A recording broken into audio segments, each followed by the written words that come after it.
Bom, a gente ainda precisa esperar para ter certeza absoluta que o governador de São Paulo não vai participar da corrida presidencial.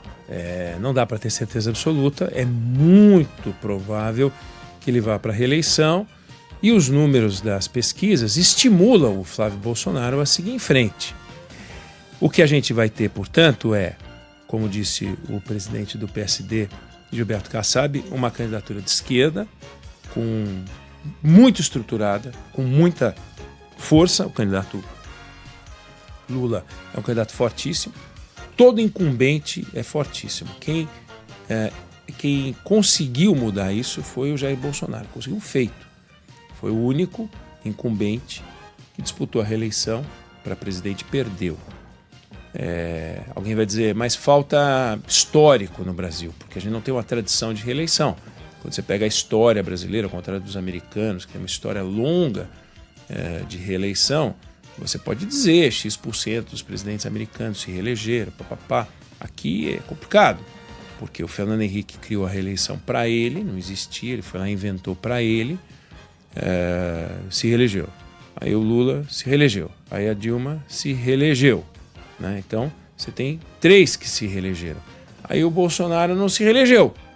E aí agora o Lula, que nos Estados Unidos jamais poderia ter sido presidente de novo, porque lá você, seja 2 eleições seguidas ou alternadas, você vai embora, monta a sua fundação, seu instituto, vai fazer outra coisa.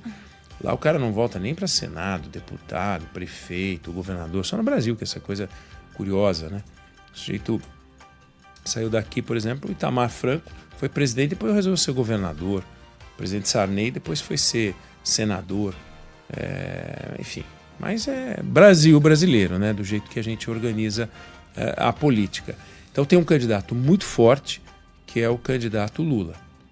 Conforme alguns números da economia, tirando esses que eu mostrei aqui, que mostram como a gente está brincando com os números públicos, mas tem outros números que ele vai apresentar, além de feitos, gasto do povo, Minha Casa Minha Vida, um monte de coisa que ele vai apresentar, Bolsa Família, vai falar, ele não tem nada para falar em segurança pública, por exemplo, que é uma fragilidade muito grande, então ele está pressionando, precisa apresentar a PEC da segurança, que não vai mudar nada também, mas não importa, precisa ter o que falar e tal.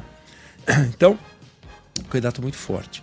O outro candidato, se não tivesse o nome Bolsonaro no sobrenome, portanto, não é o que ele representa do ponto de vista institucional, mas sanguíneo, familiar, genético.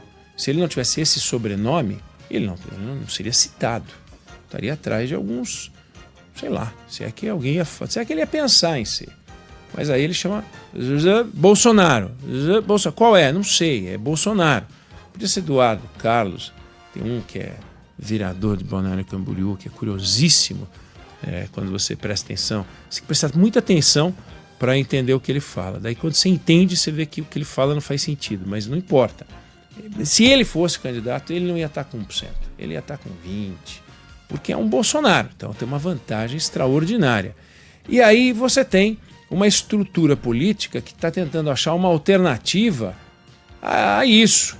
Um presidente que já foi presidente, terá sido, 3 vezes presidente, já fez mais 2 presidências com Dilma, disputou a eleição um monte de vezes e tal.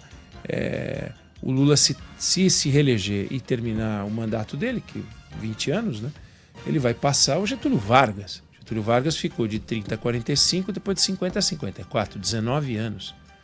É isso? 15 mais 4, 19. Ele vai ficar 20.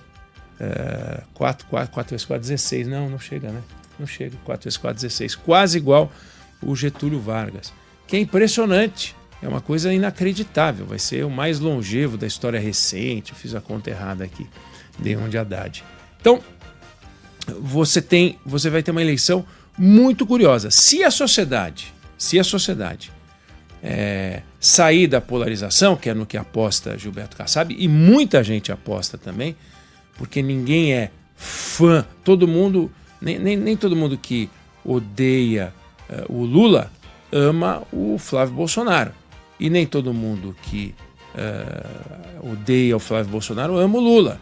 Então tem uma fatia do eleitorado que nem ama o Lula, nem ama o Flávio Bolsonaro, mas a vontade de fazer o outro lado perder é tão grande que é capaz de ir para um desses dois. Mas se aparece uma alternativa viável, por que não? É no que aposta o Gilberto Kassab. Então essa eleição promete. Primeiro vamos ver se Tarcísio de Freitas realmente fica em São Paulo, que é o mais provável, para depois a gente acompanhar esse jogo que vai ser realmente muito interessante.